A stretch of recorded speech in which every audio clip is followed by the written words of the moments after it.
ये संविधान चाहिए या ये मनुस्मृति चाहिए? बोलो क्या चाहिए?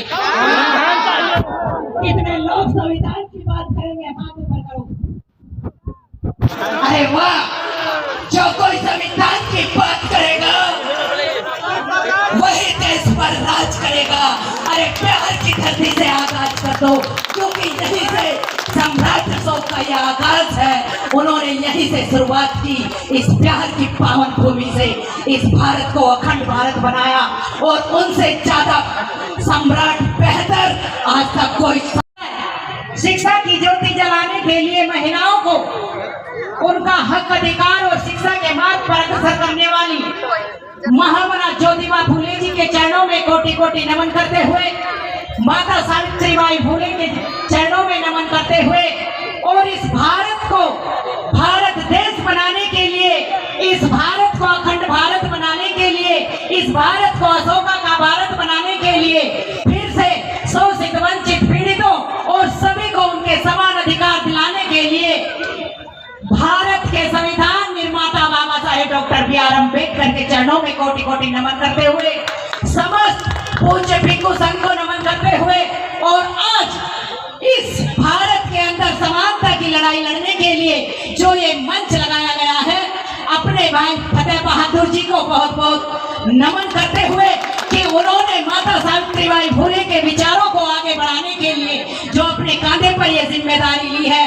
तो मैं उनके चरणों में नमन करते हुए मंचा आसीन सभी को जो उम्र में मुझसे बड़े हैं उन्हें नमन करते हुए, और अगर छोटे और हम उम्र है तो उन्हें बहुत बहुत साधुवाद देते हुए सभी को राखी रावण का नमो बुद्धाय। जय भीम। जय भीम का जवाब जय भीम के साथ जरा जोर से दे दो, एक बार बोलो जय भीम। जय भीम। बहुत बहुत धन्यवाद। क्योंकि यहाँ टाइम इतना नहीं है और मैं अपनी बात शॉर्ट में ही रखूंगी। मैं गाजियाबाद से चलकर आप लोगों के बीच आई, पहले कंसर के अंदर आई थी। माता सावित्रीबाई फुले की जयंती आज मनाई जा रही है। 3 जनवरी 1831 को उनका जन्म हुआ, लेकिन महिलाएं यहाँ बहुत बड़ी संख्या में हैं, तो मैं उनके संघर्ष से जुड़ी थोड़ी सी बात आप लोगों को जरूर बताकर जाऊंगी कि अगर माता सावित्रीबाई फुले कर सकती हैं तो फिर आप भी कर सकते हो और हम भी कर सकते हैं। माता सावित्रीबाई फुले को इस भारत की मनुवादी व्यवस्था के कारण पढ़ने का अधिकार नहीं था। ज्योतिबा फुले जी, बहुत सारे लोग ये कहते हैं जी हिंदू धर्म में कोई कमी नहीं है, लेकिन मैं किसी धर्म की विवेचना न करके जो मेरे पूर्वजों पर बीता, जो मेरी महिलाओं पर बीता, जो मेरे शोषित वंचित समाज पर बीता, मैं उस बात को जरूर लेकर चलती हूँ। और वहीं से शुरुआत करती हूँ मैं।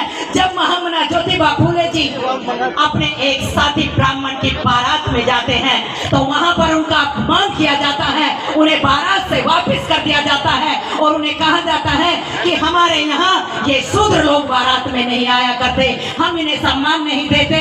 वो बारात से वापस लौट कर आते हैं, उनकी आंखों में आंसू होते हैं। माता सावित्रीबाई फुले जब वो घर पर आते हैं तो बहुत दुखी नजर आती हैं।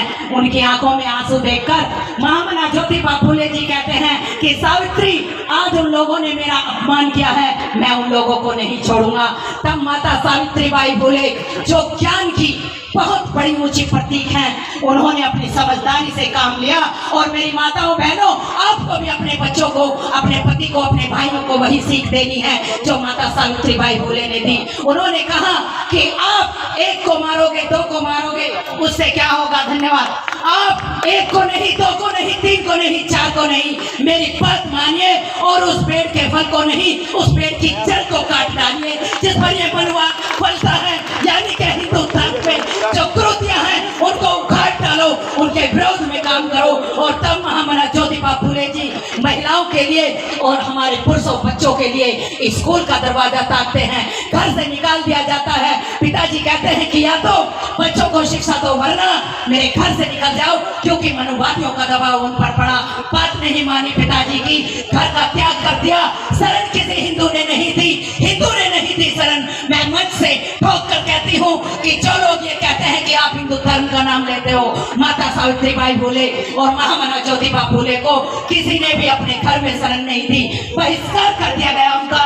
तब मैं सल्यूट मारती हूँ फातिमा शेख जी को, उन्होंने अपने घर में महामना ज्योतिबा फुले और सावित्रीबाई फुले को जगह दी और उन्होंने स्कूल जो खोला उसमें मर्द घर घर जाकर वो बुलाती थी और 9 कन्याएं पहली बार आई, लेकिन रिजल्ट देखिए वो काम करती गई, कीचड़ फेंके गए, साड़ियां सनती चली गई, साड़ियां फटती चली गई, लेकिन माता सावित्रीबाई फुले के कदम नहीं रुके, महामना ज्योतिबा फुले जी के कदम नहीं रुके।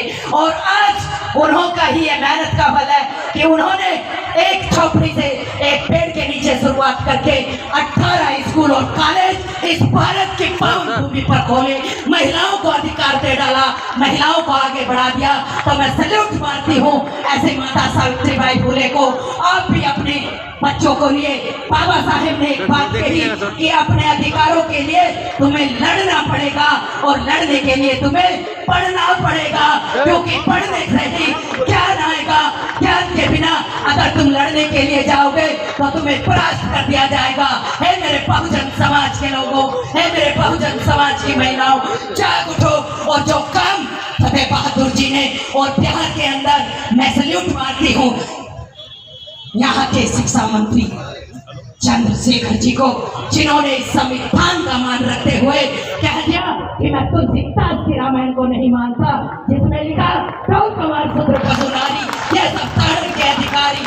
अरे हम मानते हैं तो भारत के संविधान को मानते हैं जिसमें नर नारी एक समान है। अगर पुरुष कोई काम कर सकता है तो वही काम